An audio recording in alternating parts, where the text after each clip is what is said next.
Te doy la bienvenida a un nuevo episodio de Experiencias que Forman, un proyecto de la Comisión Fílmica Colombia en asocio con nosotros, con gente que hace cine. Hoy vamos a hablar de series producidas aquí en Colombia con dos personas gigantes en este mundo de la producción audiovisual, de la televisión, del cine. El primero es Luis Jiménez, en el medio lo conocen como Lucho, y en el medio conocen al otro personaje con el que vamos a conversar como Dago García.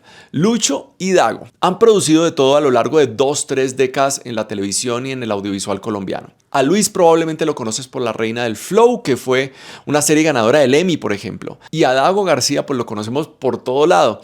Pero particularmente en esta conversación viene a hablar de La Primera Vez, que es una serie que se estrenó en Netflix, que él crea en 2023, en 2024 llega a su segunda temporada y en 2025 ha garantizado su tercera temporada. Por el lado de Lucho tenemos también muy buenas noticias porque es el productor de una serie también de Netflix que se estrena en 2025 que se llama Medusa.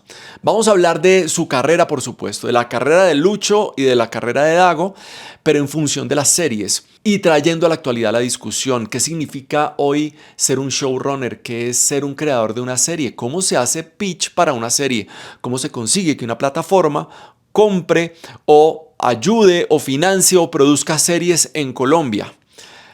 Una conversación que está buenísima, muy buena, que tuve el placer de compartir con ellos y que te la traigo ahora para vos con un buen café, con unos audífonos, la mejor pantalla que elijas para verla. Esto es Experiencias que Forman en un nuevo episodio.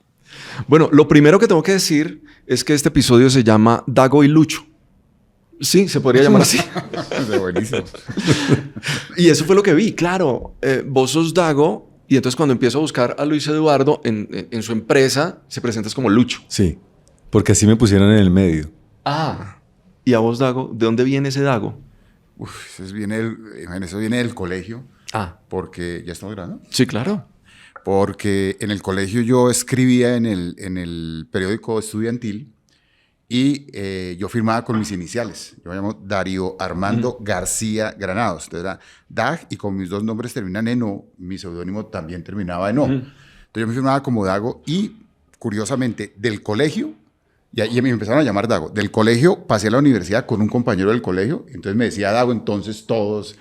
Y de la universidad pasé al mundo laboral con compañeros de la universidad que me decían, entonces yo me quedé Dago. No, eso es un problema para mí porque a veces, por ejemplo, cuando me ponen pasajes para viajar, ponen Dagoberto. O cuando llaman aquí, preguntan por Dagoberto y Dagoberto no existe, ¿no? Entonces, pero no, Dago es desde el colegio, imagínense. ¿Y la chapa del Lucho? Perdón. Ah, por Luis. No, pero ¿quién fue? ¿O la casa, la familia? Yo creo toda la gente con la que empecé a trabajar. Cristina Palacio, Andrés Posada. Yo creo que ellos dijeron, este man se llama Luis, entonces Lucho. Y ya. Está bien. Sí. Entonces vamos a hablar con Dago y Lucho. Esta conversación arranca pensando en series. Exclusivamente nos vamos a ubicar en el mundo de las series. ¿Cuál fue la primera serie que hiciste y desde qué rol? ¿Fue escribiendo? ¿Fue produciendo? ¿Fue dirigiendo? Pero series, es que... Claro, ahí hay que hablar de teleserie. Sí, ahí digamos que nuestro modelo de televisión colombiano... ¿Es más la telenovela? No, pero durante mucho tiempo, casi como 35, 36 años, cuando teníamos el sistema mixto de televisión, donde el dueño del espectro era el Estado y el Estado determinaba qué tipo de programación se hacía, en esa época habían unos programas de emisión semanal, diferente a las telenovelas, que llamaban los seriados, y realmente tenían la estructura de los seriados que hoy en día se hacen en las plataformas. ¿Camelias al desayuno era eso? Por ejemplo, Camelias, la mujer del presidente. Claro.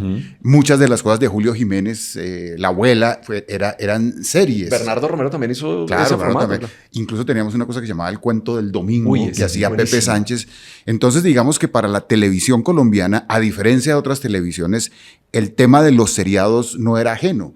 Porque durante muchos años el Estado obligaba a hacer telenovelas, comedias, programación infantil y seriados. Entonces, digamos que eso no era un lenguaje desconocido para la gente que hacíamos televisión. Sí. Y los mismos hacíamos seriados que telenovelas.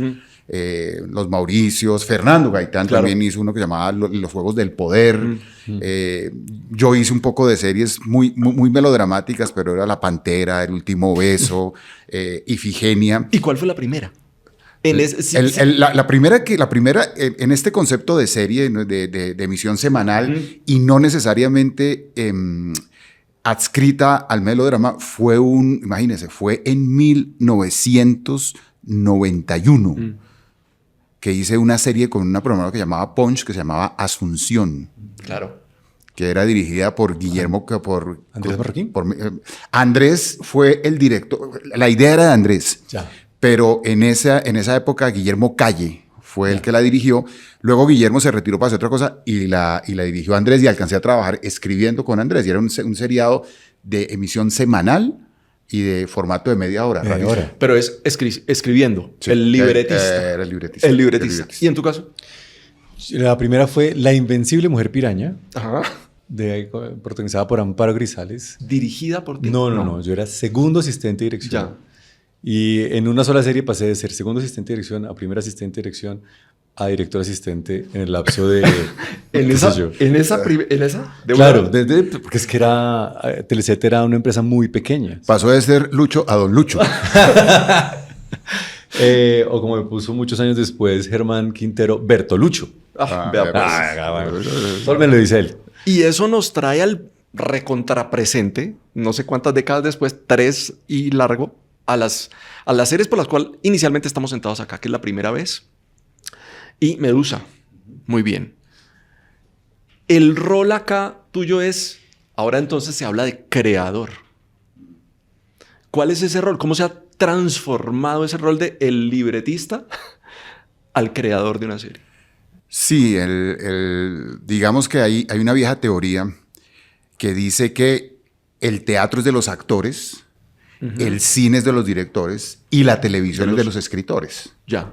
Digamos, pensando en cuál es el personaje que tiene el control o que tiene como el estatus que determina muchas decisiones. Y normalmente en la industria, y en la industria norteamericana y en la industria europea, los productores ejecutivos normalmente son los mismos escritores. Hoy en día se le conoce como showrunner, sí, que es un término muy norteamericano. Pero el showrunner es la persona que conoce de dramaturgia y conoce de producción, como que une los dos saberes. Y hasta ahora nosotros estamos empezando como a entenderlo, a entenderlo, porque hasta ahora estamos empezando a hacer seriados, no para nuestra televisión abierta, sino para las plataformas que son empresas americanas. Entonces todavía hay unos showrunners que no son tan showrunners, hay unos escritores que son más que escritores. Sí. Hay, por ejemplo, en La Primera Vez yo aparezco como creada por... y luego como productor ejecutivo y digamos que soy porque yo durante mucho tiempo he sido productor de las cosas que hago acá. Desde una novela que se llamó Pedro el Escamoso, yo era el productor de Pedro el Escamoso, de Pedro el Escamoso, de Pecados Capitales, de la saga Negocio de Familia, era escritor y productor. Y aquí en La Primera Vez soy como un guionista, creador, pero también intervengo mucho en las decisiones de casting, de arte, de director, e incluso estoy a cargo del último trabajo de edición. Entonces, digamos que soy en términos concretos sería lo que se conoce como un showrunner. Tal cual. ¿Y vos también sos showrunner? Sí. Si quisiéramos decirle a la gente que nos está escuchando, viendo, entonces... recogiendo lo que está diciendo Dago, ¿qué hace un showrunner? Porque es que a veces en algunas conversaciones me han dicho, no, es el jefe de la mesa de escritores.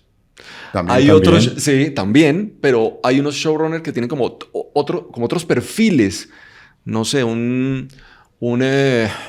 Carlos Moreno, que ha sido showrunner también en algunas series, pero su perfil de showrunner tiende a ser muy Carlos Moreno.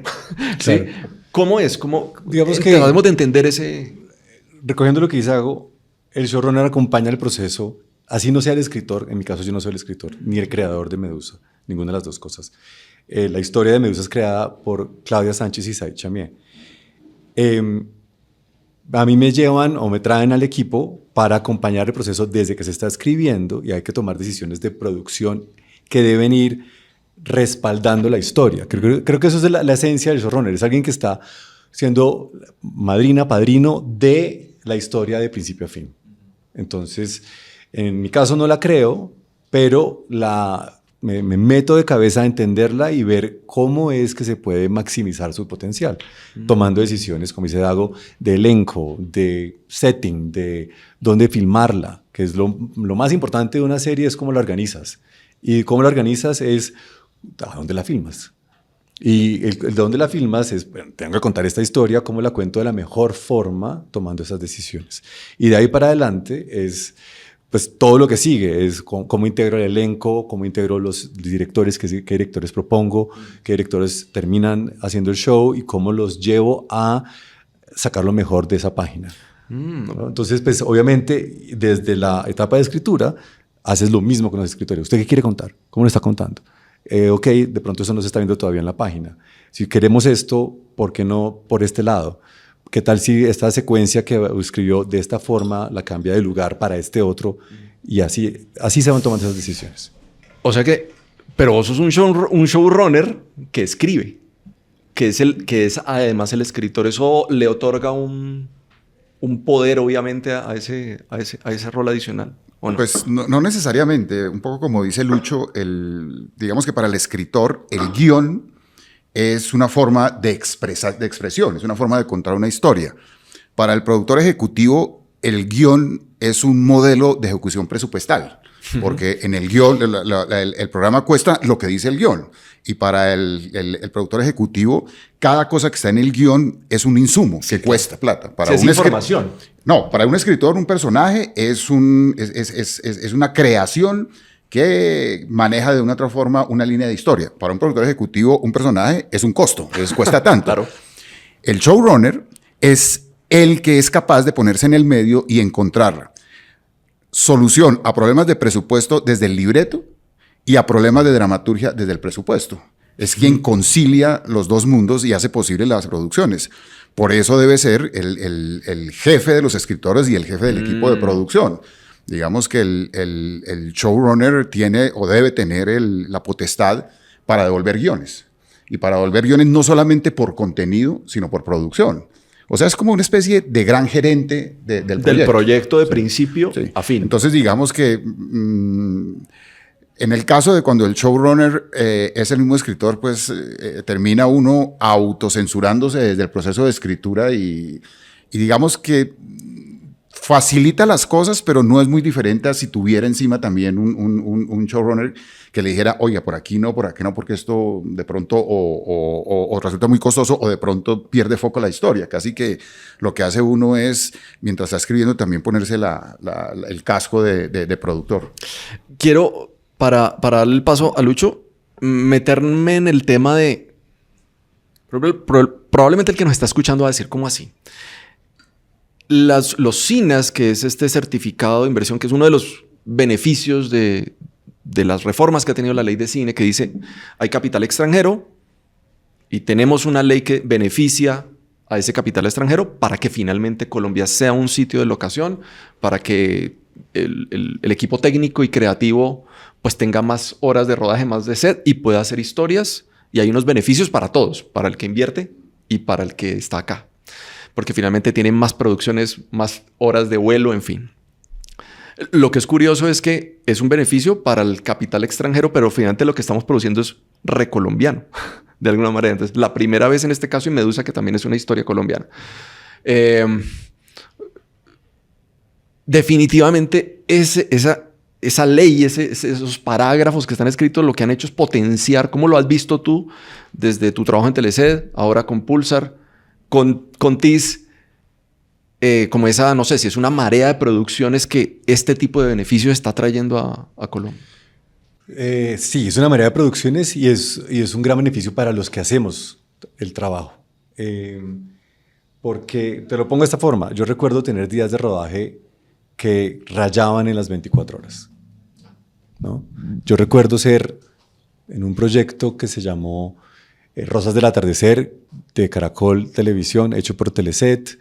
Al comienzo de los canales filmábamos, era muy duro. ¿Estás diciendo aquí que hay un beneficio de transformación cultural? Claro, eso es el gran impacto del cine. Claro, Colombia se vuelve un gran destino para filmar. no solamente en nuestras producciones, sino las producciones que vienen de afuera y encuentran que aquí pueden hacer La Selva de Asia. El desierto de Jonah Hedonde. Claro, acá pueden hacer, tengo una serie, una película de Vietnam, la filmo en Colombia. Tengo una película del desierto, Playa del Carmen, la podemos hacer acá. Exacto. Sí. Eso es maravilloso y eso impulsa a toda la industria. La experiencia de trabajar en televisión hoy por hoy es una experiencia de trabajar en una industria profesional, un destino para la gente que tenga grandes aspiraciones y que tenga el deseo de tener una carrera larga. Cuando yo llego a tratar de entrar al mundo de la televisión, era una experiencia de, exagerando un poquito, pero sálvese el que pueda. Porque era muy duro la cantidad de trabajo que tenía que hacerse porque había menos recursos. Al tener un beneficio del SINA, entonces usted dice, listo, hay un beneficio, el que pone el dinero va a recuperar tanto porcentaje del mismo, entonces puede poner más dinero del que habría puesto. Ya puedo tener un segundo, un tercero en algún cargo, puedo tener equipos más robustos. Puedo tener más horas de trabajo, más días, entonces puedo tener más días y por lo tanto mis días, las horas de cada día pueden ser más cortas. Además ya eso se reguló, pero es que antes no había regulación y usted tenía que hacer... Caramba, 60. Wow. Padres e hijos hacía 60 escenas por día. Uy, Dios, Padres e hijos hacía 60 escenas por día. ¿Cómo has visto esa transformación? Mira que generalmente se ve el beneficio, la plata, la cualificación, pero ese tipo de cualificación, recuerdo que Diego Ramírez, ¿cuál es que no, 64A. 64A me decía, una de las transformaciones ahorita que estás diciendo, me decía la puntualidad. Uno decía, es que corte de almuerzo y a la una estamos. ¿Por qué? Porque es que los extranjeros de alguna manera lamentablemente nos impusieron eso. ¿Qué otros tipos de transformaciones culturales sentiste que tiene eso? No, yo creo que, digamos que en ese sentido hay que siempre tener claro que en esta industria el tiempo es dinero, ¿no? Y casi el recurso más costoso y que más hay que cuidar y que más hay que dosificar es el tiempo, y lo que dice Lucho es fundamental. O sea, cuando hay más dinero, pues puedes extender un poco las horas de grabación y eso significa tener más tiempo para hacer las cosas, hacerlas mejor y tener un resultado más óptimo. Además es muy atractivo para el capital extranjero tener un lugar donde le van a devolver ese dinero, y lo que nos importa a nosotros es que la gente trabaje y que podamos trabajar. ¿Quién se va a ganar el dinero? Pues no creo que sea tan importante, cuando realmente eso está posibilitando que la industria evolucione.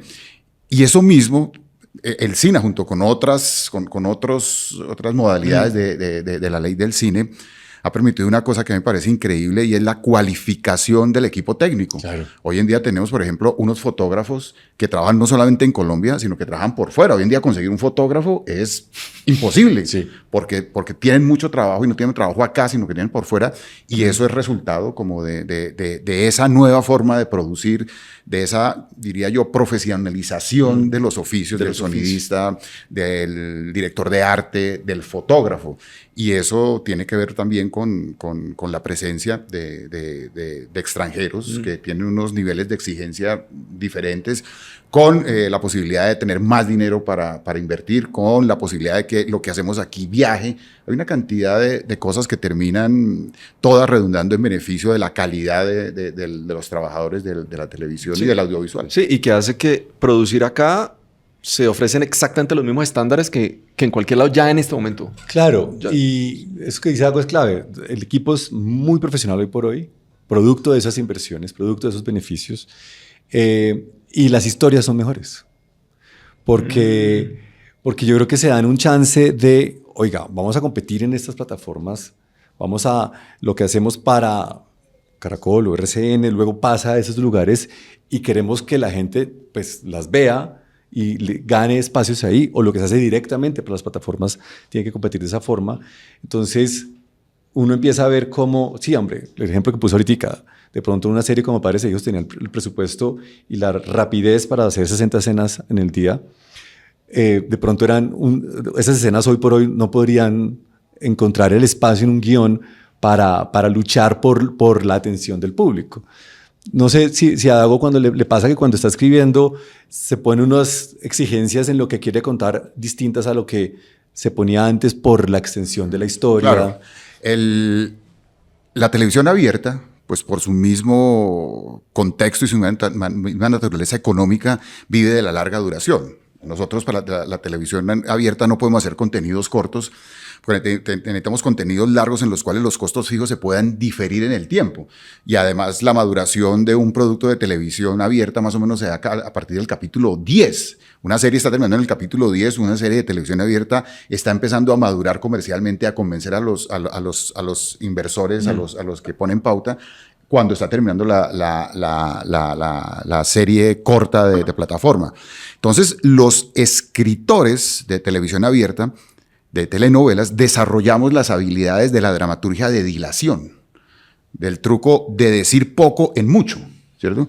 Mientras que el cine, por ejemplo, tiene o exige la habilidad contraria, de la condensación, es decir mucho en poco. Cuando aparecen las plataformas y estos productos de seriados, aparece un formato intermedio entre el cine y la televisión, que es el seriado de 10, 12, 6 horas, en el cual pues no tienes la exigencia de condensación del cine, pero tampoco la de dilación de la televisión abierta. Y creo que nosotros nos demoramos un poquito en encontrar el truco para acomodarnos en esa nueva dramaturgia. Y afortunadamente producimos porque este es un oficio que solamente se aprende haciendo. Entonces, el haber podido tener la posibilidad de hacer, empezó a desarrollar en los escritores y en los productores, porque también es diferente organizar un seriado de 120 horas a organizar un seriado de 10, 12 horas. Lucho y yo hemos pertenecido a los dos mundos. Sí. O sea, Lucho hizo desde una cosa tan exitosa siendo extensa como La Reina del Flow hasta cosas ya más premium. Y eso ha exigido que desarrollemos unas habilidades que antes eran desconocidas. El mundo del formato intermedio es nuevo en la historia de la industria. Realmente, si uno mira con el tiempo, hay formatos como el melodrama que tienen 70 años, claro, mientras que estos formatos de las plataformas tienen, ¿qué? 10 años. Entonces sí ha sido un trabajo de aprender, de apropiarse de ese tipo de trabajo dramatúrgico y de producción que solamente el hacer lo da, y que gracias pues como a lo que está sucediendo y también a esos estímulos se ha podido desarrollar. Total. ¿Cómo llegan las historias? En el caso de Dago, pues una historia original que viene probablemente, pues no, probablemente nos lo has dicho en muchos escenarios, que es una historia basada la primera vez, que tiene esos motivos en la nostalgia precisamente de tu propia adolescencia. Sí. Digamos que vas a ajustar. Todos los que escribimos, ¿cierto? Escribimos desde adentro. Claro. Es imposible que uno escriba cosas diferentes a las que un poco le taladran en la cabeza y que ha vivido, sí, ¿no? Ahora, que eso se convierta en un autobiográfico, pues no. Pero generalmente sí, todos los escritores partimos de algún tipo de recuerdo, algún tipo de impresión, algún tipo de idea obsesiva que tenemos en la cabeza como primer germen, pues, como primera chispa, y a partir de ahí empieza todo el trabajo dramatúrgico, de diseño, de construcción de personajes, de historia, Pero normalmente sí, para los escritores el primer impulso es algo vivido, ¿no? O algo visto, o algo escuchado, algo que de alguna otra forma me haya tocado. Quiero tener ahí en pausa eso, porque lo que quiero es cómo eso llega a una plataforma. ¿Sí? Cómo eso es esta serie de Netflix, que incluso los streamers han trasladado esa propiedad, ¿no? Antes una serie de, una película de, ahora esto es de Netflix. Medusa, si no estoy mal, también es de Netflix. Es de Netflix. Correcto, sí. Pero ¿cómo llega la historia de Medusa a producirla? Bueno, Claudia Sánchez y Saicha Mier, sus creadores, pasan por un camino como el que acaba de relatar Dago, en donde ellos son los que crean la historia. Ellos crean la historia. Te invito a que los invites a un podcast, porque también son grandes, claro, charladores. Resumiendo un poco, ellos tienen esta idea de qué pasa cuando un personaje, tal cosa, no puedo ahondar demasiado, pero vale, tienen una idea de qué pasa cuando un personaje tiene esta característica. Un poco parecido a lo que pudo haber sentido Dago con algunas de sus creaciones. Y con esa idea arman toda una historia. Ya, hagamos una aclaración. En el momento en que se está grabando este podcast, Sí. Medusa no ha salido al aire y por eso tenemos estas restricciones. Y eso también hace parte del mundo de las series y de las plataformas. Tal cual. No se Tal pueden cual. decir ciertas cosas porque hay pues... Hay una cosa interesante, perdón, te interrumpo a Lucho, y es que esto de aprender a identificar qué historia se acomoda en qué formato es un conocimiento que también se está teniendo, e incluso Medusa lo tuvimos acá. Medusa fue se llamaba de otra forma, pero era un proyecto que tuvimos en Caracol, que los trajeron, Ya, no sabía. pero que realmente cuando lo vimos dijimos, esto más bien tiene un perfil no para hacer una cosa de 60, 80 horas, sino de pronto para Más premium. para una cosa más, Ya. sí, más corta. Más digamos. corta, sí. Y encontró el lugar en una plataforma, en un formato más adecuado a la historia. No, las historias no son todo terreno. Y es una cosa que también hemos tenido como que aprender a identificar las personas que toman decisiones sobre el contenido. Bueno, esta historia está buena para una película, está buena para un seriado de 6, de 8, de 12 horas, o está bueno para una tira larga. Y en el caso, ¿cómo llega entonces esa historia ya a tus manos? Tú eres el productor de la serie. Sí. ¿Cómo llega a mis manos? Medusa es creada, como dije, por Claudia y Said, que vienen de tener mucho éxito escribiendo La Reina del Flow, ¿no? Y escribiendo La Reina del Flow 2. Y eso les permite a escritores como ellos y muchos otros escritores colombianos, como Dago, tener una línea de conversación con las plataformas de manera directa. Un paso más. Es un paso más. Ellos, el éxito de La Reina, la audiencia, los premios y demás, hace que ellos puedan tener esas conversaciones con Netflix Y directamente. llegar a ofrecer. Claro, claro. Entonces ellos, Netflix les compra esa historia y Netflix después se acerca a TIS y les dice, tenemos esta historia. En todas las conversaciones que adelantan productoras tan grandes como TIS, que también tienen una línea directa con Netflix, se hacen muchas cosas con ellos y llegan a un acuerdo para producir Medusa en TIS. Y cuando eso ya está establecido, me buscan y me dicen, tenemos esta historia que sucede en el Caribe colombiano, así mi acento no lo demuestre, yo soy barranquillero, y entonces... Re barranquillero. Currambita. Total. Currambita. Entonces, ven que puede haber una sensibilidad y una forma que yo pueda traer valor a la historia. Además, ya habías hecho también La Reina. Claro, claro, claro. Y me conocían también en Netflix por también tener un par de desarrollos con ellos en el pasado, desde mi empresa, y entonces pues eso llevó a que se juntaran las piezas. Tú me preguntabas hace un rato, ¿cómo es que pasa que tienes una empresa pero entonces trabajas en TIS para una cosa para Netflix? Pues pasa porque la gente se conoce y esto es al final un trabajo que se hace entre gente, es así de sencillo. Entonces pues... Un gremio. Sí, es eso. Entonces uno simplemente pues ajusta las piezas, conversa internamente cada empresa lo que necesita y lo que puede aportar. Y cómo Y ya funciona está. para el proyecto. Exactamente. Muy bien. Normalmente, digamos que son casos sui generis, ¿no? Donde un escritor reconocido no tiene que pasar por el proceso normal por el que pasan las empresas productoras o los escritores para acceder a las plataformas. Hoy en día todo eso pasa por el pitch. Hoy en día... Quería hacer esa pregunta.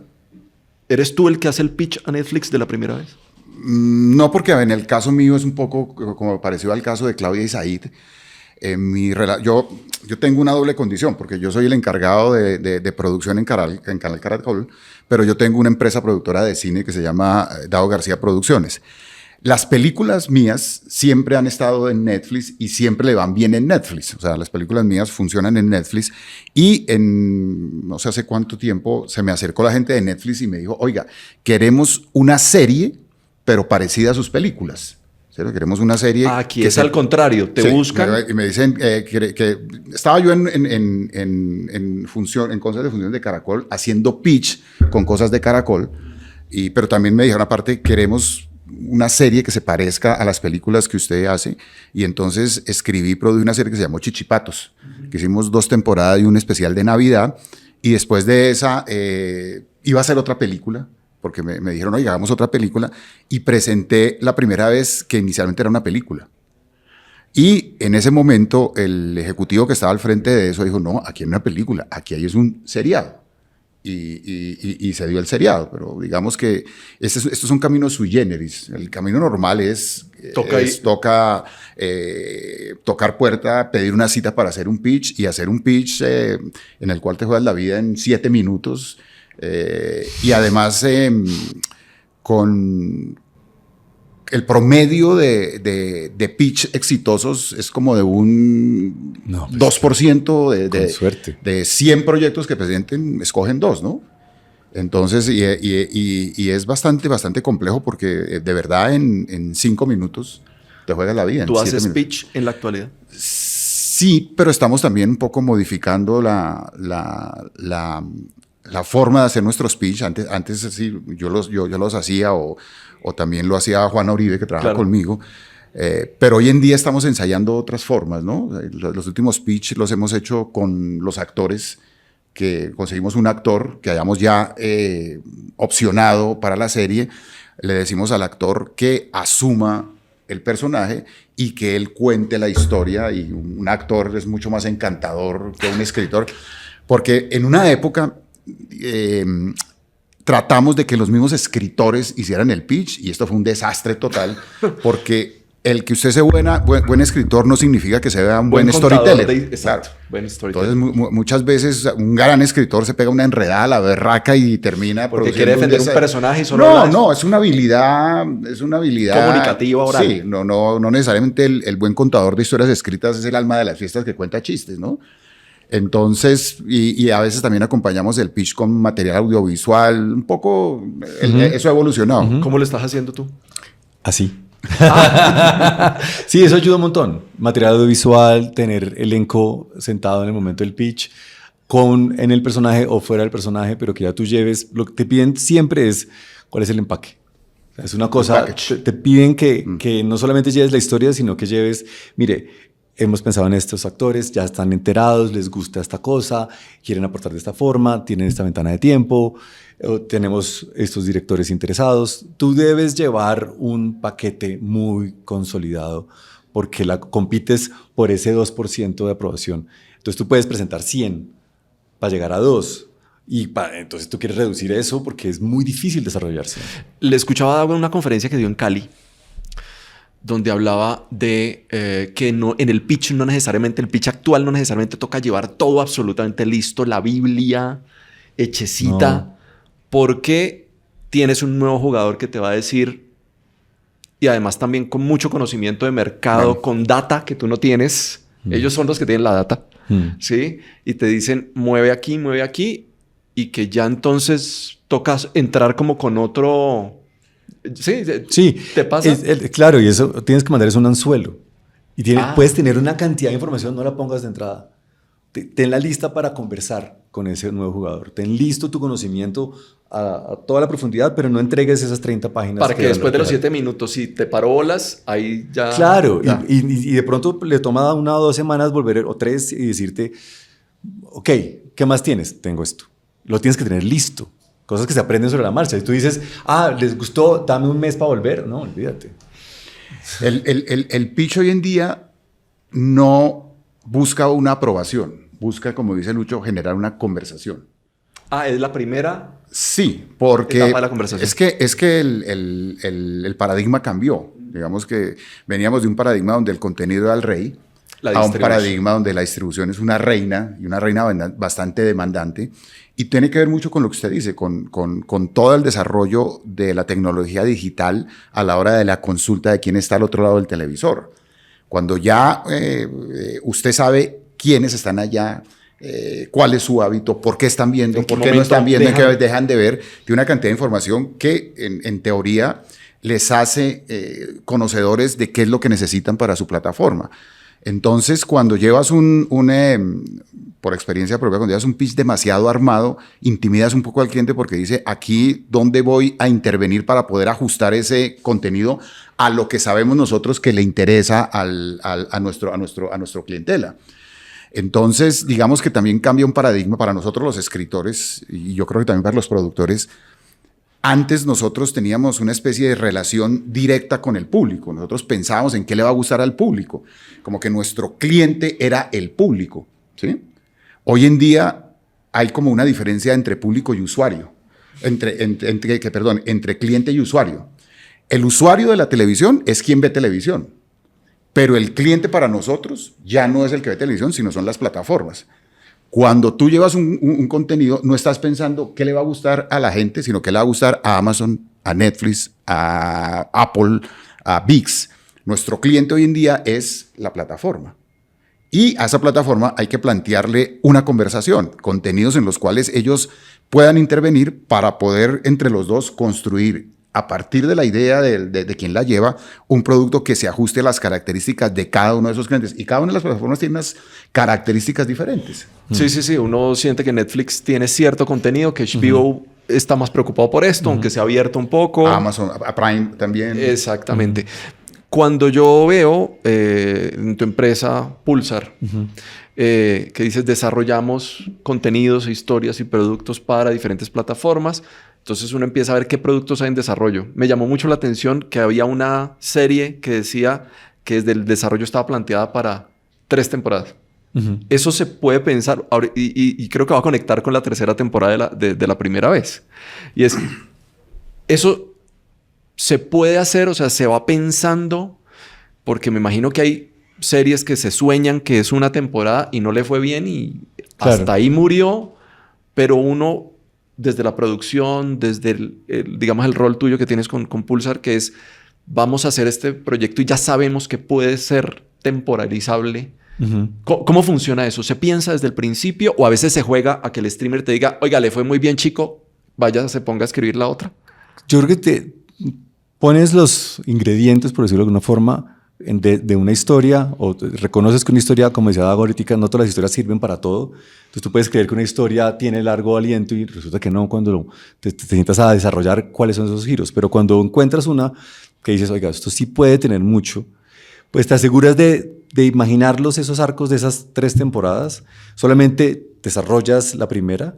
Y que cierre. Y que pueda cerrar. Claro, claro. Y que te deje esa posibilidad de un trampolín para la segunda. Y la presentas y ya vas escogiendo qué tanto dices en qué momento. En un momento, porque las plataformas cambian y pulen lo que piden muy rápidamente. Entonces, un momento en que ellas pedían, quiero algo de 2 o 3 temporadas. Quiero una trilogía, si eran películas. Quiero saber todo esto. Dígame, tráigame cosas que tengan 3. Entonces, tú tenías que hacer ese desarrollo y presentar eso de esa forma para que ellos pudieran decir, ok, listo, sí entiendo cómo es, ¿qué más hay? Pero yo creo que eso es como la ilusión, es llegar a todo eso. Hasta ahora, como bien han dicho, es la primera, creo que la primera vez es la primera serie colombiana para plataforma que va para 3ª temporada. O no sé si ya vaya para 3ª temporada, no sé si... Sí, no, está, ya estamos preproduciendo. Exactamente. Exacto. Entonces, pues eso es un gran paso. ¿Y cómo fue el camino acá? Tú hiciste además era película y no, es serie. Sí. Pero cuando... aquí conversamos con Mateo Stivelberg, me acuerdo. Había acabado, tenemos ese episodio, se lo recomiendo, y él estaba en un estrés impresionante. Porque él me decía, no tengo ni idea si va a haber segunda. ¿Usted ya se la vio? Yo le he dicho a todo el mundo que se la vea. Estaba estresadísimo. O sea, Mateo Stivelberg. No sé. Mateo siempre está estresado. Bueno. Y entonces nos decía como, no sé, yo ya llamé a... se me acaba de olvidar el nombre de la otra directora, perdón. María Gamboa. Sí, María. Y ella tampoco sabe, no sabemos. Sí, ya, como a los 15 días va a haber segunda temporada y ahí ya se tranquilizó y toda la cosa. ¿Era así en ese sentido? O sea, ¿ustedes los tenían en vilo con números? ¿Cómo fue? No, hay una paradoja en esto del diseño con segundas y terceras temporadas.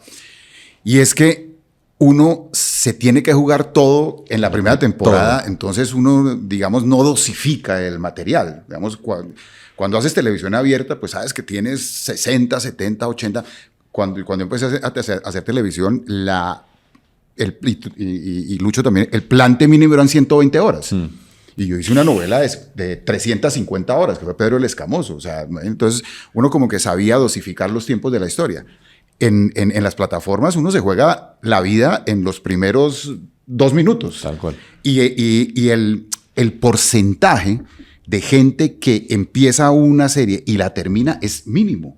Es mínimo. Yo creo que el 30% de las series la gente las ve todas. pero la gente ve 2 capítulos, 3 capítulos y se aburre, y como hay tanto contenido, va saltando, la tolerancia es muy poca. Entonces, en una serie de plataforma, te tienes que jugar el todo por el todo, entonces no dosificas historias, sino tiras todo lo que tienes. Y luego cuando dicen segunda temporada, entonces hay problema. Pero digamos que siempre, y yo creo que porque las tramas, siento yo que las tramas son insumos que se determinan, los personajes no. Entonces, siempre la posibilidad de segundas o terceras temporadas en este contexto en que te tienes que jugar por trama todo en unos 10 capítulos, la clave está en haber creado personajes memorables que luego puedan involucrarse en otras historias. Hay un recurso muy usado por nuestro teatro, por el teatro colombiano, muy brechtiano, que llama el sí condicional. Y es siempre, si tienes grandes personajes, preguntar qué pasaría si, y te inventas cualquier cosa y el personaje mismo da la trama, ¿sí? ¿Qué pasaría si Lucho lo abducen los extraterrestres? Si tienes un personaje que ha construido súper interesante, de ahí sale una historia. Si tienes personajes pandos, si tienes personajes que no son muy interesantes, pues te pueden vivir para la trama de 10 horas. Pero terminada esa, el personaje se agotó. Entonces creo que el tema de las segundas temporadas pasa por una construcción sólida, atractiva y multidimensional de los personajes. Porque en las tramas, Lucho, no se puede ser tacaño. La trama la tienes que tirar toda. Entonces en el caso de la primera vez, pues se logró construir, y eso sí es construcción colectiva de los actores, el director, el guión. Podemos construir unos personajes que son muy atractivos y que pueden seguir viviendo en el colegio, en la universidad, salido de la universidad, y eso te da posibilidades de más Antes de que se me pase, ya voy con Lucho. ¿La escribes solo o tienes una mesa? Solo. ¿Todo lo que escribes lo escribes solo? Sí. ¿A qué horas? De 3:30, de 3 de la mañana a 7:30 de la mañana. Desde que te dijeron hay segunda temporada a entregar o lo vas entregando. Yo soy un escritor rápido. Sí. Yo soy un escritor rápido. Yo soy un escritor, pues, es que de 3 de la mañana a 7:30 de la mañana, ¿qué otra cosa puedes hacer si no es trabajar? Ni los pájaros se han levantado. No existe el mundo, no existe el teléfono, no existe... Ese es un rollo muy stanislavskiano, porque Stanislavski decía que el único arte en el cual los artistas, en este caso los actores, tenían una hora a la cual tenían que estar inspirados, porque se supone que el poeta, el músico, escriben cuando están inspirados. Stanislavski decía, el actor tiene que estar inspirado a las 8 de la noche porque es la hora de la función y no puede ser, claro, cancelamos hoy función porque es que mi protagonista no está inspirado. Sí. Y él decía que los caminos porque claro, no es que le llegue la inspiración, sino para buscar la inspiración era la relajación y la concentración. Por eso uno ve a los actores antes de función y caminando, relajándose y concentrándose. Entonces, a mí me rinde porque a las 3 de la mañana vengo de haber dormido, entonces estoy relajado y estoy concentrado porque no existe el mundo. Entonces, digamos que a esa hora me rinde mucho. Hablemos de tiempos. Volviendo a la página, ¿sí? Veo proyectos en desarrollo, como 15. ¿Cómo haces tú, porque tu cargo, digamos, es director creativo, productor, showrunner, para tener tantas cosas y propietario?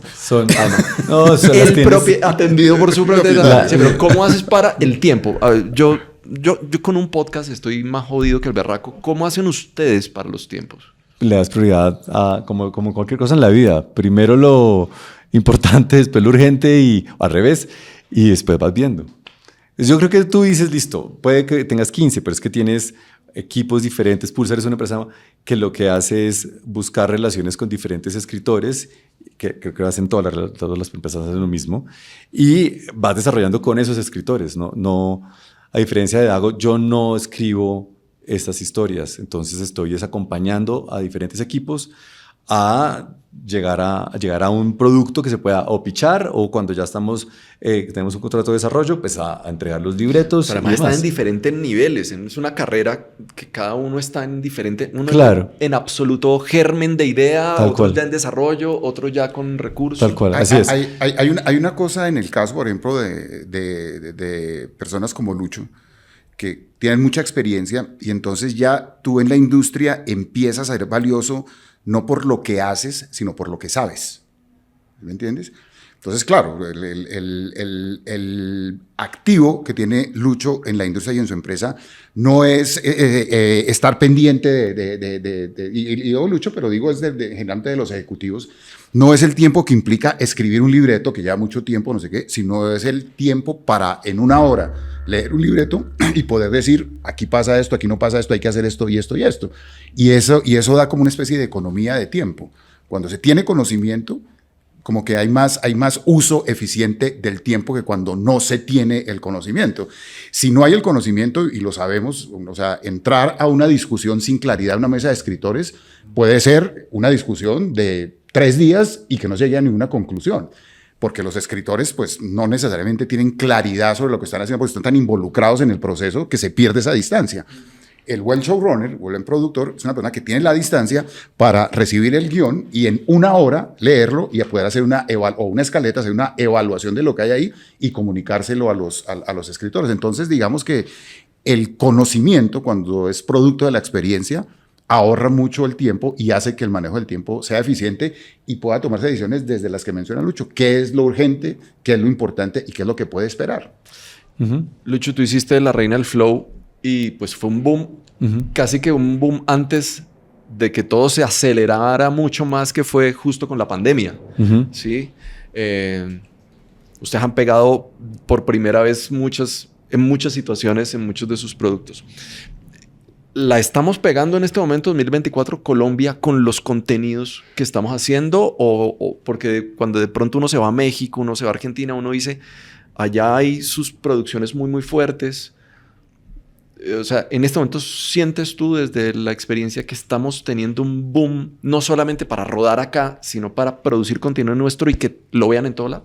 Yo creo que el ejemplo de la primera vez es un ejemplo claro de algo que resuena con el público en Colombia, que es lo que buscamos nosotros. Digamos además que es muy local, pero también resuena... Ojo, porque es que la estrategia nueva de las plataformas es el contenido local. Claro.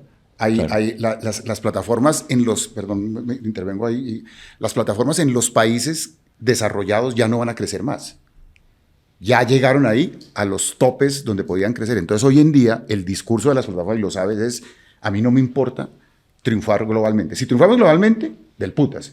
Pero su prioridad debe ser triunfar en su país de origen. Y toda la política de las plataformas hoy en día están apuntándole al producto local para que marque y traiga suscriptores en el mercado de origen. Ya no tienes, como al principio, la exigencia de que esto funcione aquí y funcione en otras partes. Si funciona en otras partes no se ponen bravos, pero la claro, prioridad es que funcione en el mercado local. Claro. Y yo creo que eso es un gran ejemplo de una historia que resuena y que tiene toda esta vida asegurada, ¿no? Ya 3 temporadas, eso es una maravilla.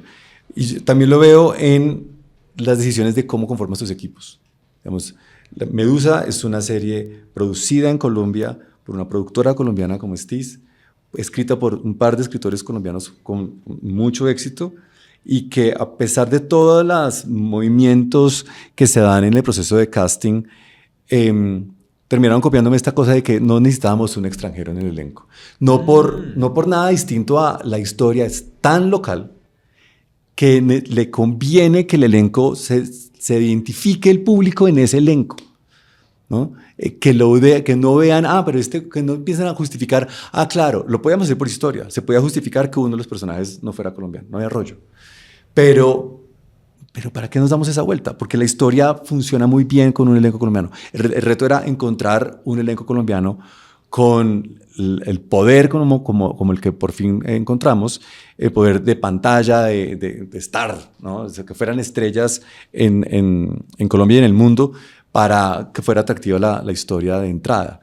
Pero digamos que eso te da un ejemplo a ti de que puede que no todas las series sean la primera vez, pero sí hay un boom en que el peso de las historias y los elencos y las producciones colombianas es suficiente, es bien importante. ¿Cuándo sale Medusa? ¿Se puede decir eso? Primer semestre del otro año. Primer semestre el otro año. Pues eso es lo que puedo decir. Sí, sí, hasta el momento. Puede cambiar, no Hay sé. una pero- persona de Netflix acá abajo. Aproximadamente. Aproximadamente. Muy bien. Dago, y bueno, y el caso de Lucho también. Ustedes han sido directores. Ujú. ¿Vas a dirigir algo próximamente? Eh, ¿O estás...? No, yo así a mediano plazo no. Normalmente a veces he dirigido películas, ¿no? Sí. De películas, pero digamos que dirijo películas cuando no son tan difíciles de dirigir, ¿no? Cuando la película es complicada, busco un director de verdad. Entonces, he dirigido unas películas, pero muy, muy personales, muy sui generis, muy además para aplicar como ciertos experimentos que he querido hacer. Tengo, por ejemplo, dentro de mi haber como director, una película única en Colombia, porque es la única película en la historia de nuestra cinematografía donde crítica y público han estado de acuerdo. No le gustó ni a la crítica ni al público. ¿Qué es cuál? Entonces, Shakespeare se llama. Ah, sí. Entonces, digamos que así que tenga en mediano plazo pensar dirigir, no, yo produciendo y escribiendo. tengo Produciendo y suficiente. escribiendo el caso tuyo. Vamos a contestar con lo que se desea. Sí. ¿Ah, sí? Estamos desarrollando una película y si todo sale bien, pues la dirijo. Muy bien.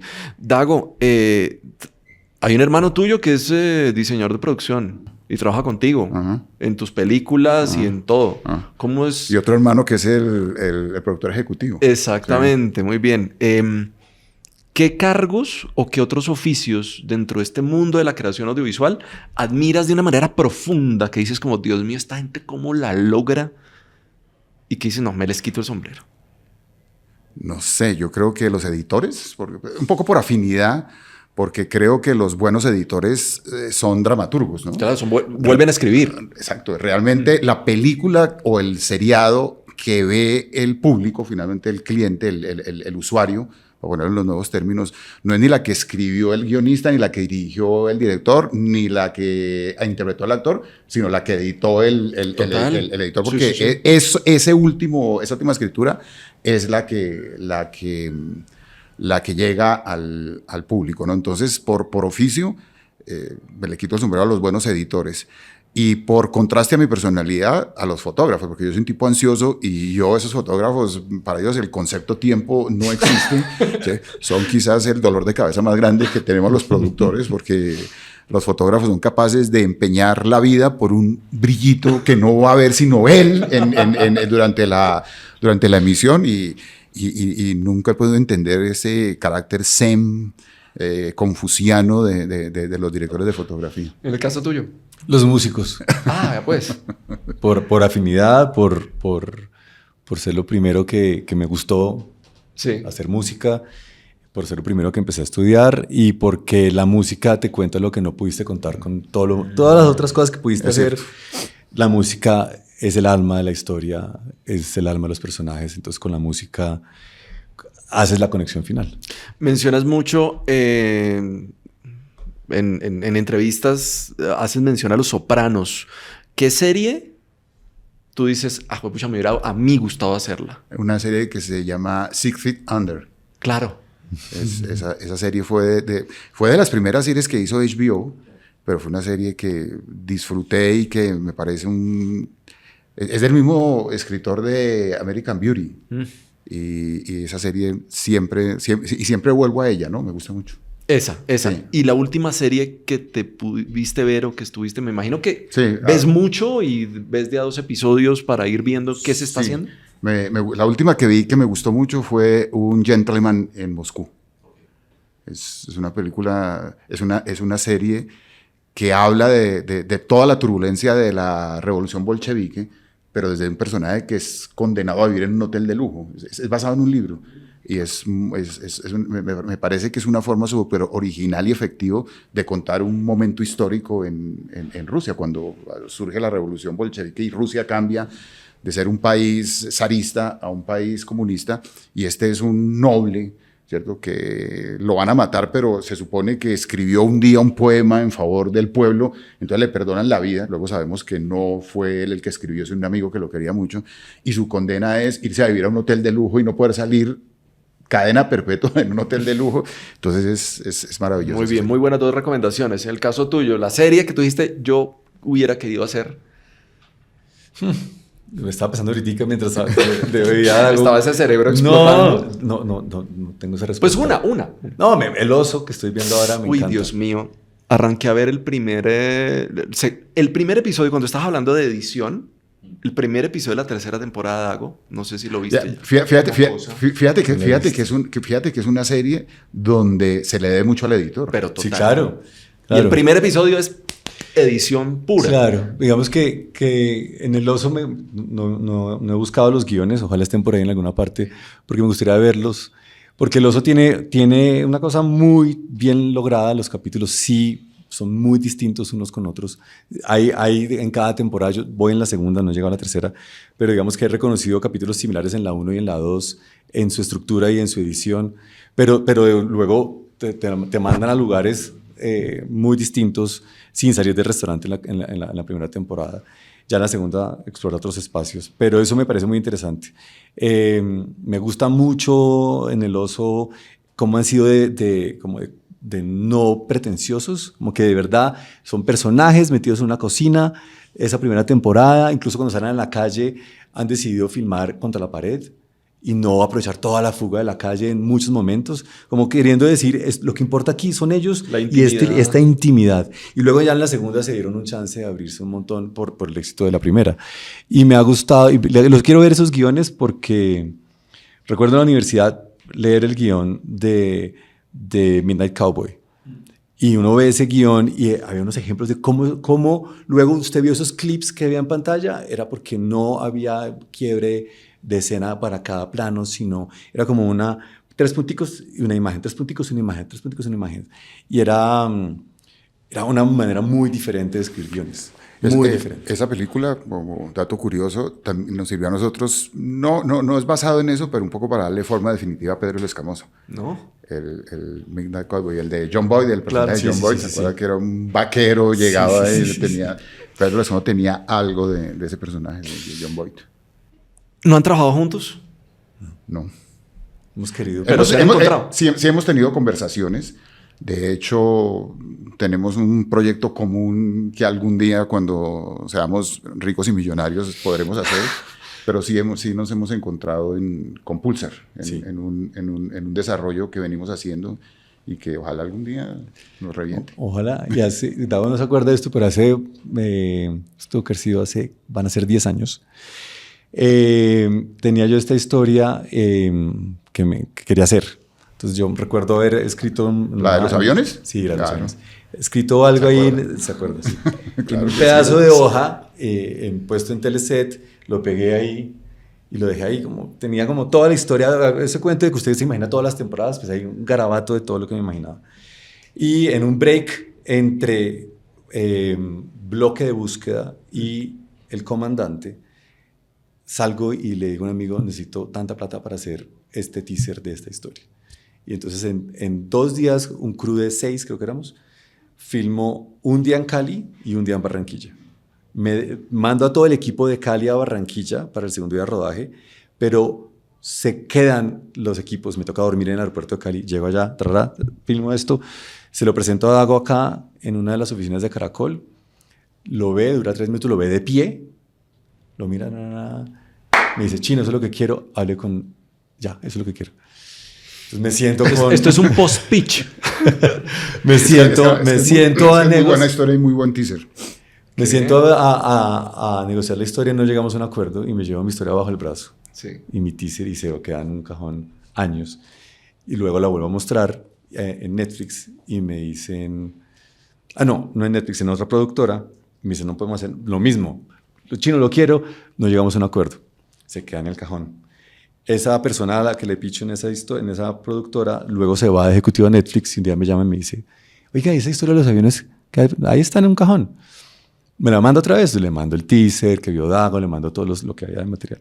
Y así es como abro esa puerta con esa historia, que después sigue, ahora hay en Netflix unos capítulos escritos, desarrollados en un cajón.